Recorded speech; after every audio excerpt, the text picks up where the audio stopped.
সুপ্রিয় দর্শক শ্রোতা, আসসালামু আলাইকুম। ভারতের পররাষ্ট্রমন্ত্রী এস জয়শঙ্কর বাংলাদেশে আসলেন।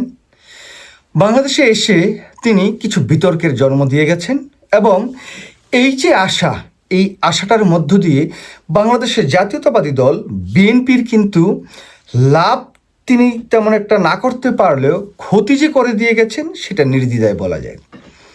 দেখুন, প্রাথমিক পর্যায়ে যদি বিশ্লেষণ করেন যে বাংলাদেশের সাবেক প্রধানমন্ত্রী তার মৃত্যু এবং তার জানাজায় বাংলাদেশের জাতীয়তাবাদী দল বিএনপির কে শোক জানানোর জন্য তিনি ঢাকায় আসলেন, বিএনপিকে শোক জানালেন। বিএনপির ভারপ্রাপ্ত চেয়ারম্যান জনাব তারেক রহমানের সাথে তিনি সাক্ষাৎ করলেন। এই বিষয়গুলো স্বাভাবিক একটি প্রক্রিয়ায় যদি ধরেনও, তারপরেও ভারতের পররাষ্ট্রমন্ত্রী এস জয়শঙ্কর প্রথমবার এই জুলাই আগস্ট বিপ্লবের পর তিনি ঢাকায় আসলেন। এসে বর্তমান যে অন্তর্বর্তীকালীন সরকার অথবা জুলাই আগস্ট বিপ্লবের মধ্য দিয়ে গঠিত যে সরকার, সেই সরকারের যিনি প্রধান উপদেষ্টা তার সাথে কিন্তু তিনি সাক্ষাৎ করেননি। ওই যে ভারতের পক্ষ থেকে যে আমরা একটি নির্বাচিত সরকার বা রাজনৈতিক সরকারের সাথে আমাদের সম্পর্ক থাকবে, কিন্তু এই যে অন্তর্বর্তীকালীন সরকার তাদের সাথে আমাদের কোনো সম্পর্ক থাকবে না, তাদের সাথে আমাদের কোনো যোগাযোগ থাকবে না, এই জায়গায় বড় বিপত্তিটা বাঁধল। দেখুন, জনাব তারেক রহমান যখন বাংলাদেশে আসতে পারছেন না, তিনি একটি ফেসবুক স্ট্যাটাস দিয়েছিলেন। তিনি বলেছিলেন যে বাংলাদেশে আসাটা তার একক সিদ্ধান্ত নয়। সেই কথাটির মধ্য দিয়ে বাংলাদেশের রাজনীতিতে নানা প্রশ্নের কিন্তু তিনি জন্ম দিয়েছিলেন। যাই হোক, তার অল্প কিছুদিনের মধ্যেই কিন্তু জনাব তারেক রহমান ঢাকায় আসলেন।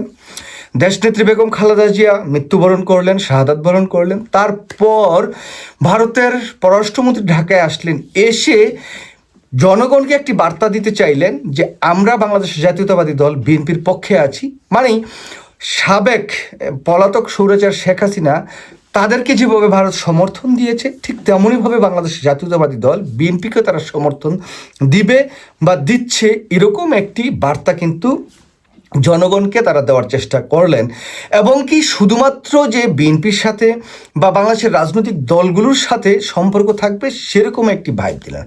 এখন যে প্রশ্নটা সবার সামনে আসছে যে এই যে অন্তর্বর্তীকালীন সরকার বা ডক্টর মোহাম্মদ ইউনূস তিনি রাষ্ট্র ক্ষমতায় যাওয়ার আগেই তিনি একটি কথা বলেছিলেন যে ভারত যদি আমাদেরকে ডিস্টার্ব করে বা আমাদের অভ্যন্তরীণ কোনো হস্তক্ষেপ করে, তাহলে ভারতের যে সেভেন সিস্টার সেগুলোও প্রবলেমে পড়বে বা সমস্যায় জর্জরিত হবে।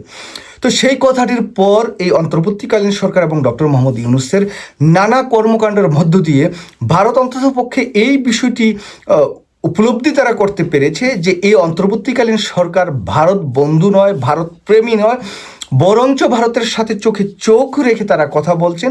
এটা ভারতের যে সরকার তারা ঠিকভাবে গ্রহণ করতে পারেননি। তো এই যে গ্রহণ না করতে পারা, আর যখন দেশনেত্রী বেগম খালেদা জিয়ার মৃত্যু হলো তার পরপর তারকে কি বলবো, এই যে যেই শোকবার্তা জানাতে ঢাকায় আসা এবং এসে জনাব তারেক রহমানের সাথে বৈঠক করা, এটা আগামী দিনের যে নির্বাচন 2026-এর ফেব্রুয়ারিতে মাত্র 1 মাস 10 দিনের মতো সময় আর বাকি, এই সময়টার মধ্যে বিএনপির সাথে এই আলোচনা, এই যোগাযোগ, এই যে আয়োজন, সব কিছুর মধ্য দিয়ে বাংলাদেশের মানুষ কিন্তু বিএনপির উপর একটি সন্দেহ করবে যে বিএনপি প্রকৃতপক্ষেই হয়তো ভারতের পেটে ঢুকে গিয়েছে, বা এই যে যারা রাষ্ট্র ক্ষমতায় পরিচালনা করছেন ভারতের, তারা হয়তো বা বিএনপিকে সমর্থন জানিয়ে বিএনপিকে আগামী দিনে একটি বাংলাদেশের রাষ্ট্র ক্ষমতায় আনতে চাচ্ছেন।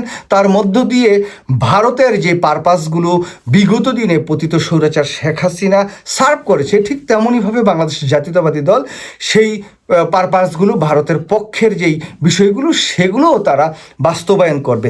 এবং ইতিমধ্যেই সংবাদ মাধ্যমে এমনভাবে একটি নিউজ আসছে যে ভারত চায় বিএনপি রাষ্ট্র ক্ষমতায় আসুক, এবং অন্যান্য অনেক জায়গায় আমরা দেখছি যে ভারতের এখন আর শেখ হাসিনাকে প্রয়োজন নাই, কারণ ভারত নতুন বন্ধু খুঁজে পেয়েছে। সেই বন্ধুটি হচ্ছে বাংলাদেশ জাতীয়তাবাদী দল বিএনপি।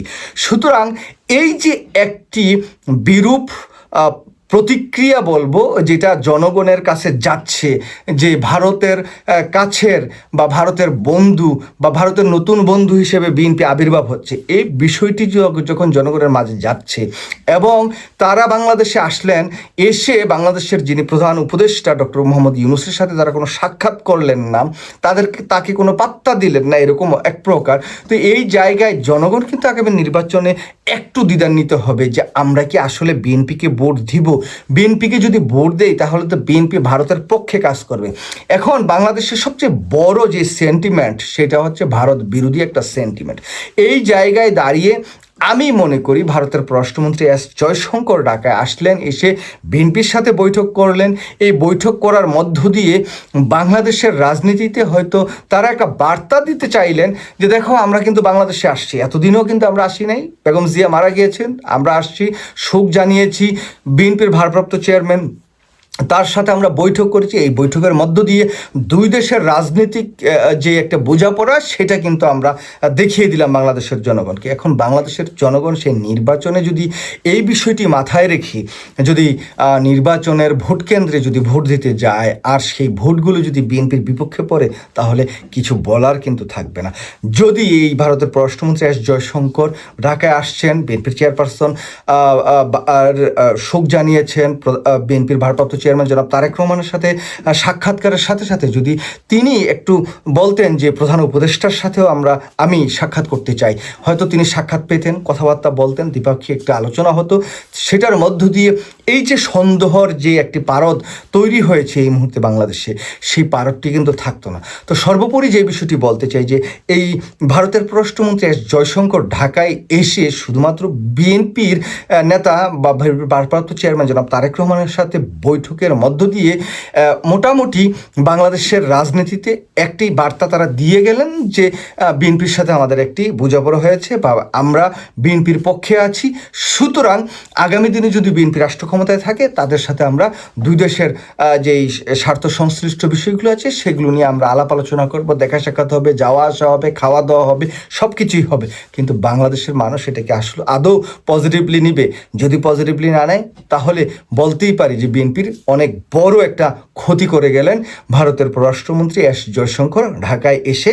সেই জায়গায় বিএনপি হয়তো সাময়িকভাবে শুভেচ্ছা বা এই যে শোক বার্তাটা পেয়েছেন, তার সাথে বিএনপির ভারপ্রাপ্ত চেয়ারম্যান জনাব তারেক রহমানের সাথে বৈঠক হয়েছে।